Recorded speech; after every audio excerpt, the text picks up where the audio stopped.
എല്ലാവർക്കും സ്വാഗതം. അങ്ങനെ ഗംഗേട്ടൻ അലീനയോട് പറയുന്നുണ്ടായിരുന്നു, അമ്മേനെ വെറുക്കരുത്, അവൾക്കൊന്നും അറിയാത്തതുകൊണ്ടാണ് എന്ന് പറയൂ കേട്ടോ. അപ്പം അലീന പറയും, ഞാനിങ്ങനെ വെറുത്തിട്ടില്ലല്ലോ, എപ്പോഴും സ്നേഹിച്ചിട്ടല്ലേ ഉള്ളൂ എന്ന് പറയും.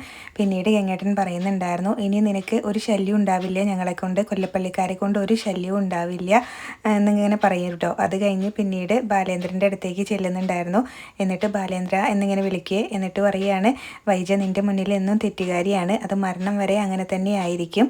ഇനിയും ഇങ്ങനെ കഴിഞ്ഞ കാര്യങ്ങൾ പറഞ്ഞ് അവളെ തകർക്കരുത്, അതിനേക്കാളും നല്ലത് ഡിവോഴ്സാണ് എന്നിങ്ങനെ പറയൂ കേട്ടോ. അപ്പോൾ അലീന ഉണ്ട് ഇങ്ങനെ ബാലേന്ദ്രൻ്റെ മുഖത്തേക്ക് ഒരു നോട്ടം നോക്കുന്നത്. ബാലേന്ദ്രനാണെങ്കിൽ ഒന്നും തിരിച്ച് പറയുകയൊന്നും ചെയ്യുന്നില്ല കേട്ടോ. എന്നിട്ട് പറയുകയാണ്, ഡിവോഴ്സ് ആയതിനു ശേഷം വേണമെങ്കിൽ ഈ കാര്യങ്ങളെല്ലാം അവളോട് തുറന്നു പറയാമെന്ന് പറയും. ഞാനിതൊക്കെ പറയുമ്പോഴും എൻ്റെ മനസ്സിലിപ്പോഴും ഈ കുടുംബം തകർന്നു പോകരുത് എന്ന് തന്നെയാണ് എന്നൊക്കെ ഇങ്ങനെ പറഞ്ഞിട്ട് ഭയങ്കര സങ്കടത്തോടു കൂടിയാണ് കേട്ടോ ഗംഗേട്ടൻ അത് പറയുന്നത്. എന്നിട്ട് ഇനി ഞാൻ ഇറങ്ങിക്കോട്ടെ എന്ന് ചോദിക്കും. അപ്പോൾ ബാലേന്ദ്രൻ ഒന്നും മിണ്ടുന്നില്ല കേട്ടോ.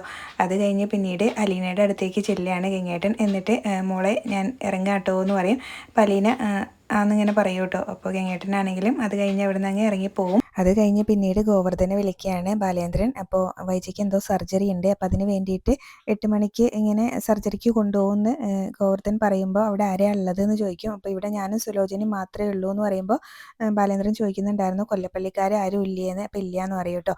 രാത്രിയിൽ അംഗം കഴിഞ്ഞ് എല്ലാവരും പോയി കൂർക്കം വലിച്ച് ഉറങ്ങായിരിക്കും എന്നിങ്ങനെ പറയും. എന്തായാലും ഞാൻ അങ്ങോട്ടേക്ക് എത്തിക്കോളാം എന്ന് പറയും. അപ്പോഴേക്കും മനു വരുന്നുണ്ടായിരുന്നു കേട്ടോ. അപ്പോൾ മനു ആകെ ക്ഷീണിച്ചാണ് വരുന്നത്.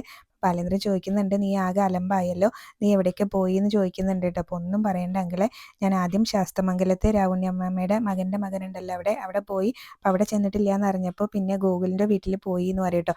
എല്ലാവരെയും ഇങ്ങനെ ഉറക്കത്തിൽ നിന്ന് വിളിച്ച് എണീപ്പിച്ച് എല്ലാം ചോദിച്ചു. അപ്പോഴാണ് അങ്കിളിൻ്റെ കോള് 2 മണിക്ക് വരുന്നത് എന്നിങ്ങനെ പറയൂ കേട്ടോ. എന്നിട്ട് പിന്നീട് നിൻ്റെ വീട്ടുകാരുടെ അതുകൊണ്ടാണ് അലീനേനെ കണ്ടു കിട്ടിയിട്ടില്ലായിരുന്നെങ്കിൽ നിൻ്റെ അച്ഛനും അമ്മയും ഹരിയും എല്ലാം ഇന്നിപ്പോൾ സ്റ്റേഷനിലായിരിക്കും എന്നൊക്കെ പറയുന്നുണ്ട്. ഒന്നും പറയണ്ടെന്ന് പറയും. പിന്നീട് എനിക്ക് എന്തായാലും ഹോസ്പിറ്റലിലേക്ക് പോകണം, വൈജയുടെ സർജറിയാണ്, അവിടെ ആരും ഇല്ല എന്ന് പറഞ്ഞ് ബാലേന്ദ്രൻ അവിടെ നിന്ന് പോകും കേട്ടോ. പിന്നീട് അത് കഴിഞ്ഞ് അലീന റൂമിൽ നിന്ന് പുറത്തേക്ക് വരും. അപ്പോൾ മനു ആണെങ്കിൽ അവിടെ ക്ഷീണിച്ചിരിക്കുകയാണ് കേട്ടോ. അലീനേനെ കാണുമ്പോൾ മനു അവിടെ നിന്ന് അങ്ങ് എണീക്കും. എന്നിട്ട് കുറേ സമയം രണ്ടുപേരും അങ്ങോട്ടും ഇങ്ങോട്ടും നോക്കി നിൽക്കുകയാണ്. അപ്പോൾ കൃഷ്ണമോള് പറയുന്നുണ്ടായിരുന്നു, രണ്ടുപേരും അങ്ങോട്ടും ഇങ്ങോട്ടും എന്തെങ്കിലുമൊക്കെ ചോദിക്ക്, ഇങ്ങനെ നോക്കി നിൽക്കാതെ എന്ന് പറയും കേട്ടോ. അപ്പം മനു പറയും, ഒന്നും ചോദിക്കാനില്ല, പറയാനും വാക്കുകൾ കിട്ടുന്നില്ല, ഇനിയിപ്പോൾ പറഞ്ഞാലിട്ട് തീരുമോ ഇല്ല എന്ന് പറയും. അപ്പോൾ കൃഷ്ണമോള് പറയുന്നുണ്ടായിരുന്നു, ഞാനിപ്പോൾ ഇവിടെ ഇല്ലായിരുന്നെങ്കിൽ എല്ലാം ഒരു ഹഗ്ഗിൽ തീർന്നേനെ എന്ന് പറയും കേട്ടോ. അപ്പം മനു പറയും, ഒന്ന് പോടി എവിടുന്നെന്ന് പറയും കേട്ടോ. എന്നിട്ട് അലീനയോട് ഒരു ചായ ചോദിക്കുകയാണ്. ഞാൻ ആകെ ക്ഷീണിച്ച് വരികയായിരുന്നു, എനിക്കൊരു ചായ തരുമോ എന്ന് ചോദിക്കും. അപ്പോൾ അച്ഛനെല്ലാം പറഞ്ഞിട്ടുണ്ട് എന്ന് പറയും കേട്ടോ അലീനയാണെങ്കിലും. അപ്പോൾ കൃഷ്ണമോള് പറയുന്നുണ്ടായിരുന്നു, ഞാൻ ചായ ഇടാം, നിങ്ങൾ സംസാരിക്കുകയെന്ന് പറയും. അപ്പോൾ മനു കൃഷ്ണമോളോട് പറയും, എന്നെ ഇങ്ങനെ ശിക്ഷിക്കല്ലേ എന്ന് പറഞ്ഞിട്ട് അലീനനെ ഒരു നോട്ടം നോക്കൂ കേട്ടോ. അപ്പോൾ അലീനയ്ക്ക് മനസ്സിലായി കാര്യം. അലീന അവിടുന്ന് കിച്ചണിലേക്ക് ചായ എടുക്കാനായിട്ട് പോകും. പിന്നീട് കൃഷ്ണമോളും മനു അവിടെ ഇരുന്ന് സംസാരിക്കുകയാണ്. മനു കൃഷ്ണമോളോട് ചോദിക്കുന്നുണ്ടായിരുന്നു, ഇന്നലെ മുഴുവൻ നീ അങ്കിളിൻ്റെ കൂടെ ഉണ്ടായിരുന്നല്ലേ എന്ന് ചോദിക്കട്ടെ, അതുകൊണ്ട് എല്ലാം ലൈവായിട്ട് അനുഭവിക്കാൻ പറ്റിയല്ലോ എന്ന് പറയും. അപ്പോൾ കൃഷ്ണമോളും പറയുന്നുണ്ടായിരുന്നു, ഞാൻ ആദ്യമായിട്ടാണ് ഇങ്ങനെയൊക്കെ കാണുന്നത്, സിനിമയിൽ മാത്രമേ ഹീറോനെ തട്ടിക്കൊണ്ടുപോകുന്നതും ഒക്കെ കണ്ടിട്ടുള്ളൂ, പിന്നെ വില്ലന്മാരുടെ അടുത്തുനിന്ന് ഹീറോനെ രക്ഷിച്ചു കൊണ്ടുവരുന്നതൊക്കെ ഇങ്ങനെ കണ്ടിട്ടുള്ളൂ എന്ന് പറയുന്നുണ്ട് കേട്ടോ. എന്നിട്ട് പിന്നെ പറയുന്നുണ്ടായിരുന്നു, ശരിക്കും അച്ഛനാണ്, ഞാൻ പറയുന്നതുകൊണ്ട് ഒന്നും തോന്നരുത് കേട്ടോ, കൊല്ലപ്പള്ളിക്കാർ വെറും സീറോ ആണ്, അച്ഛനാണ് ഹീറോ എന്നൊക്കെ പറഞ്ഞ് കൃഷ്ണമോൾക്ക് നല്ല സന്തോഷമാണ് കേട്ടോ. അപ്പോഴേക്കും അലീന ചായ ആയിട്ട് വരും. അനുവേട്ട ചായ എന്ന് പറഞ്ഞിട്ട് കൊടുക്കും കേട്ടോ. എന്നിട്ട് പിന്നെ അലീനയോട് ചോദിക്കുന്നുണ്ടായിരുന്നു, എങ്ങനെയാണ് അവർ നിന്നെ തട്ടിക്കൊണ്ട് പോയത് എന്നൊക്കെ ചോദിക്കുന്നുണ്ട്. അപ്പോൾ അലീന കാര്യങ്ങളൊക്കെ പറയും. ഞാനിങ്ങനെ ഹോസ്പിറ്റലിൻ്റെ പുറത്തേക്ക് ഇറങ്ങിയപ്പോൾ വലിയ ഗേറ്റ് അല്ലാതെ, മെയിൻ ഗേറ്റ് അല്ലാതെ ഒരു സൈഡിൽ ഒരു ചെറിയ ഗേറ്റ് ഉണ്ടായിരുന്നു, അതിലൂടെയാണ് പുറത്തേക്ക് ഇറങ്ങിയത്, ഗോവർദ്ധൻ അങ്കിളിനെ കണ്ടില്ല, അപ്പോൾ ഞാൻ അതിലൂടെ പുറത്തേക്ക് ഇറങ്ങിയിട്ടേ ഉണ്ടായിരുന്നുള്ളൂ. അപ്പോൾ ഒരു വാൻ വന്നിട്ട് മുന്നിൽ നിന്നു.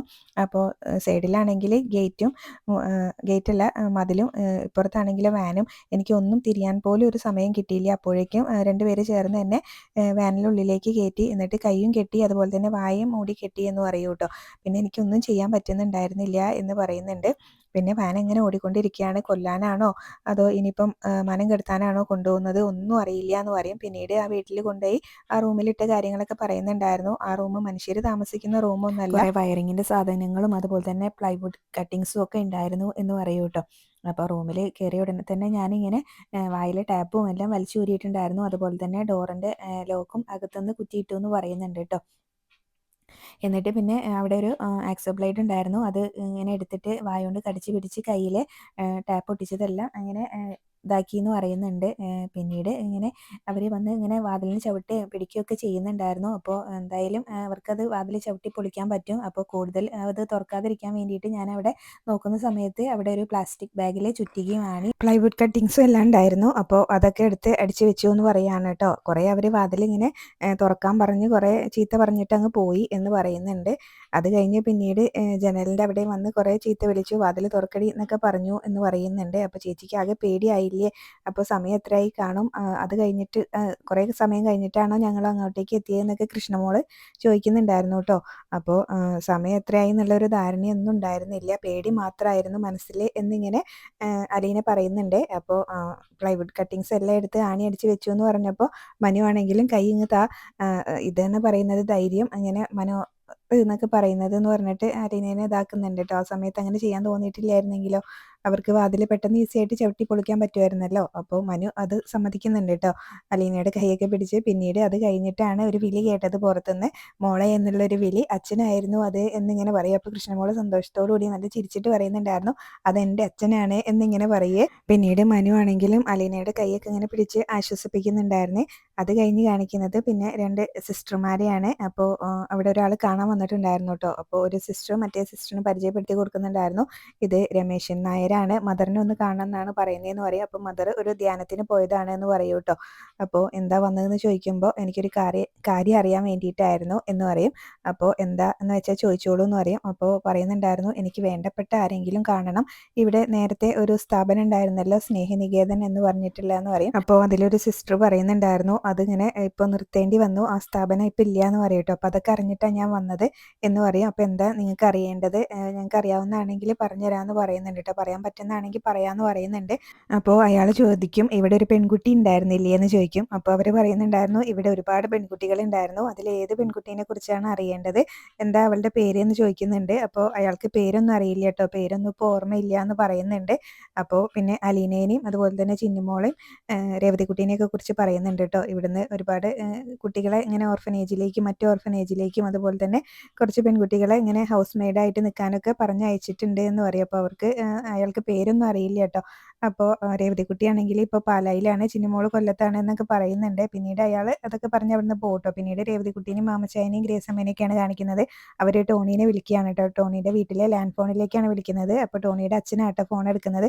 അപ്പോൾ ടോണി എവിടെയെന്ന് ചോദിക്കുന്നുണ്ട്. അപ്പോൾ അവൻ മിക്കപ്പോഴും സർക്കിട്ടിലായിരിക്കും എന്ന് പറയും കേട്ടോ. അപ്പോൾ ടോണിയുടെ മൊബൈൽ നമ്പർ തന്നിട്ടുണ്ടായിരുന്നു, അതിൻ്റെ കൂട്ടത്തിൽ ലാൻഡ് ഫോണിൻ്റെ നമ്പറും തന്നതാണ്, അവനെ വിളിച്ചിട്ട് കിട്ടുന്നില്ല എന്ന് പറയും. അപ്പോൾ റേഞ്ച് ഇല്ലാത്ത സ്ഥലത്തായിരിക്കും എന്നൊക്കെ പറയും. അപ്പോൾ അവരോട് ചോദിക്കുന്നുണ്ട് കേട്ടോ ടോണിയുടെ അച്ഛൻ നിങ്ങൾ ആരാന്ന്. അപ്പോൾ അവിടെയാണ് ഇന്നത്തെ എപ്പിസോഡ് അവസാനിച്ച്. പിന്നീട് പ്രമോ കാണിക്കുന്നുണ്ട്, രമേശൻ നായരും മാമച്ചായൻ്റെ വീട്ടിലേക്ക് ചെന്നിട്ടുണ്ട് കേട്ടോ. അപ്പോൾ മാമച്ചായനാണെങ്കിലും പറയുന്നുണ്ടായിരുന്നു, അയാൾ കിഴക്കോട്ടത്ത് നിന്ന് അഡ്രസ്സ് കിട്ടിയിട്ടല്ലേ ഇങ്ങോട്ട് വന്നത്, അപ്പോൾ അതിലെന്തോ ഒരു കാര്യം ഉണ്ടെന്ന്. അതുപോലെ തന്നെ അയാളോടും ചോദിക്കുന്നുണ്ട്, നിങ്ങൾ എന്താ ഇപ്പം അന്വേഷിച്ച് വരാൻ കാരണം എന്ന്. അപ്പോൾ ഞങ്ങളുടെ വീട്ടിലെ കുട്ടിയാണോ ഇതെന്ന് ഇവിടെ നിൽക്കുന്നതെന്നുള്ളൊരു സംശയം ഉണ്ട് എന്നൊക്കെ രമേശൻ നായർ പറയുന്നുണ്ട് കേട്ടോ. പിന്നീട് രേവതിക്കുട്ടീനോടും സംസാരിക്കുന്നുണ്ട് ഈ കാര്യങ്ങളെല്ലാം. ഇത്രയാണ്